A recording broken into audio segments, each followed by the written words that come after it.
শোনেন, রান্না হলো একটা আর্ট। যেমন অনেকে অনেকভাবে রান্না করে, আমিও অনেকভাবে রান্না করতে পারি। যেমন দেখা গেছে যে একটু শর্টকাটের জন্য বা একটু টাইম বাঁচানোর জন্য বা একটু নিজের শরীরের আরামের জন্য অনেক সময় শর্টকাট আমরা রান্না করি। সেটা হলো যে, যেমন আমি আজকে তেলাপিয়া মাছের মাথা দিয়ে পুঁই শাক রান্না করব। আপনারা কে কে খান জানি না। যেমন এই যে পাকিস্তানি মুরগি, এটা আলু দিয়ে রান্না করব, কষাই চাচ্ছি, পরে জল দিব। তো যাই হোক, তো অনেকভাবেই আর কি রান্না করা যায় বা অনেকভাবে রান্না করে খাওয়া যায়। হ্যাঁ, কেউ মানে পানিটা দিয়ে দিলাম। কলিজিটা আমি পরে দিই, কলিজি পরে দিলে কি হয়, মানে কলিজিটা কালো হয়ে যায় না, লাড়তে চাড়তে কলিজি ভেঙে যায়।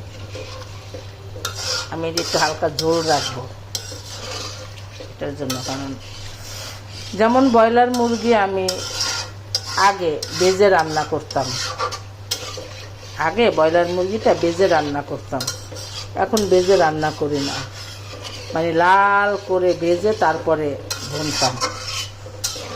কিন্তু এখন একটা জিনিস হয়েছে কি, দেখেন আপনি মানে একটা রান্নায় যদি আপনি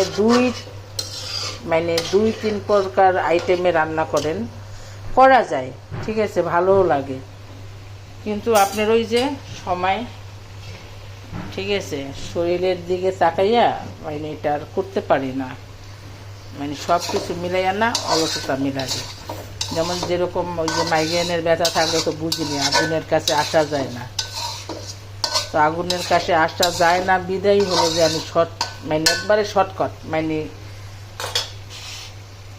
মাংসটা কষাবো ময় মশলা দিয়া, মাংস হোক আর মাছ হোক, আমি ময় মশলা দিয়া কষাবো, পানি দিয়ে দিব, মাখা মাখা হয়ে যাব, উঠে ফেলাবো।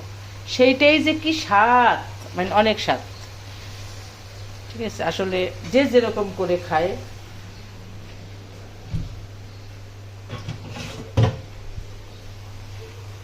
আসলে যে যেরকম করে খায়, আমি এভাবেই পছন্দ করি। এই যে পুঁই শাক দিয়ে দেবো পরে, ধুয়ে কষানো হয়েছে আছে।